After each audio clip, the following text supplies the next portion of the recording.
Welcome to this week's episode of Insight. During this week's show, we're going to talk about three topics. The first one's going to be, we're going to decipher statements that the Prime Minister made while he was attending the Paris Peace Forum.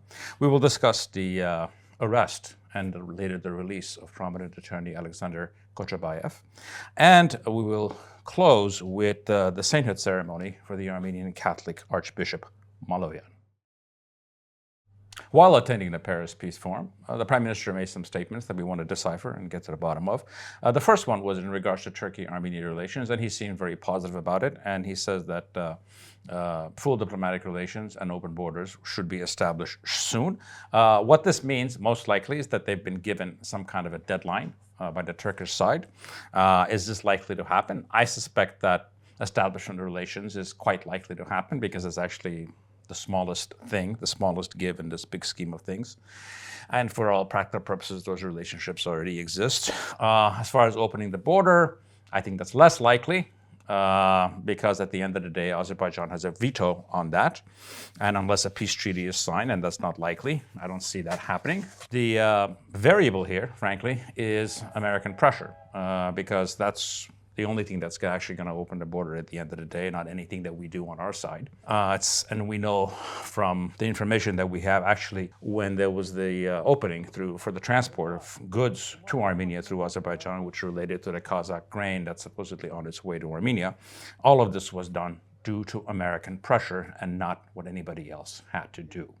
Then he moved on to talk about EU membership. Both him and actually the foreign minister in statements have sort of hinted at what is coming. I suspect that after the election, they will call some kind of a referendum for people to join, to officially start the process of applying to join the European Union.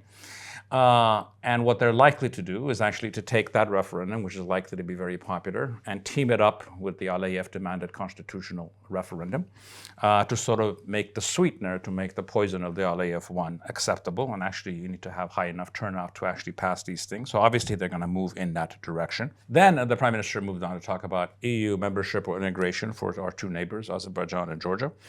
He's saying that the recent understandings or the unsigned peace deal actually opens up the road for both of those other countries to get integrated into the EU.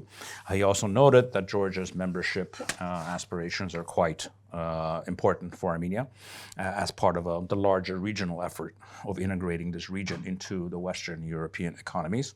What does this mean in real terms? The reality is that Georgia is, every day that goes by, is actually stepping away more and more from actually Euro integration or even Euro membership. It's actually going in the other direction. So that's not going to be helpful. The reality is that a pro-EU direction Georgia is a far more useful Georgia for Armenia than the opposite.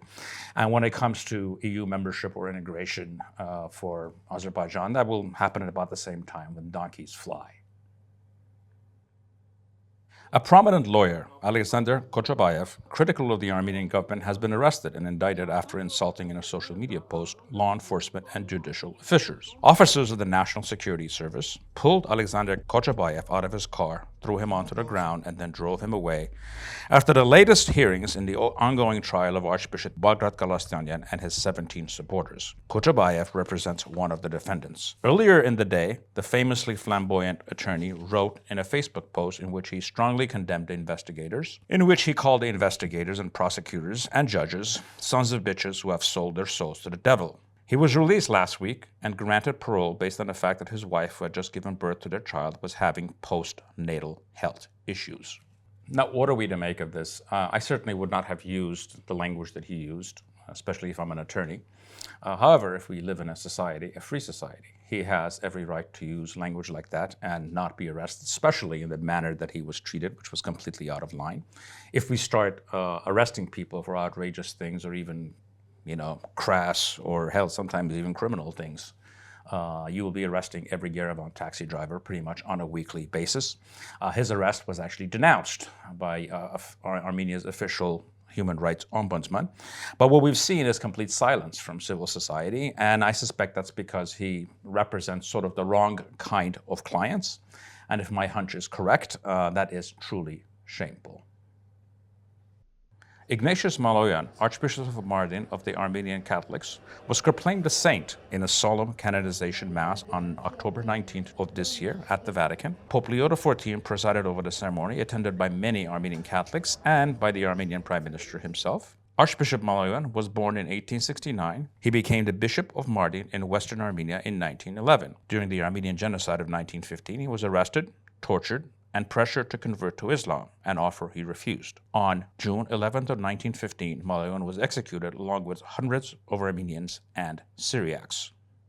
Now, what are we to make of all this? I have no doubt that Archbishop Maloyan was a great man, and I'm almost certain he's actually deserving of his sainthood. But we need to ask, if the good Archbishop was with us, what he would think of this moment, that he was being honored by a church that he actually gave his life for, during a time period that his people are going through their second run at Golgotha, a church that just held a big conference at the Vatican, essentially declaring all of Armenian heritage sites in Artsakh not to be Armenian. That doesn't say a word when Armenian cultural sites and churches are being bulldozed in Artsakh by the regime in Baku. A church that never said a word while more than 100,000 Armenians were being starved to death by the regime in Baku. In contrast to this, by the way, the old Pope used to call the Catholics of Gaza on a daily basis, which I give him credit for. But I suspect if the Israelis had paid for some wall in the Vatican, those calls would have stopped. The silence that we see from the Vatican is not coincidental. This was bought by the 30 pieces of silver given to them by the regime to build this wall or that wall, or most likely direct bribes to the prostitutes that actually run the Vatican. So let me say this very clearly. Any Armenian who actually celebrates this is a goddamn fool. You know, there's an important lesson to be learned from all this. They love us when we're dead, victims, or martyrs. They hate us alive, when we fight, and when we win. Let us dedicate ourselves and our lives to being hated. Thank you for joining me in this week's episode of Insights. That's how you say hello in Italy.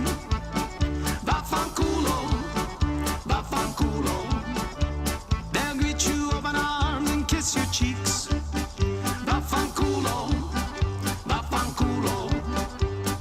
Every day to make the season bright.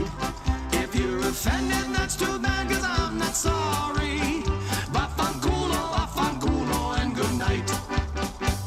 Italians cannot hide their true emotions. They beam with joy when you say something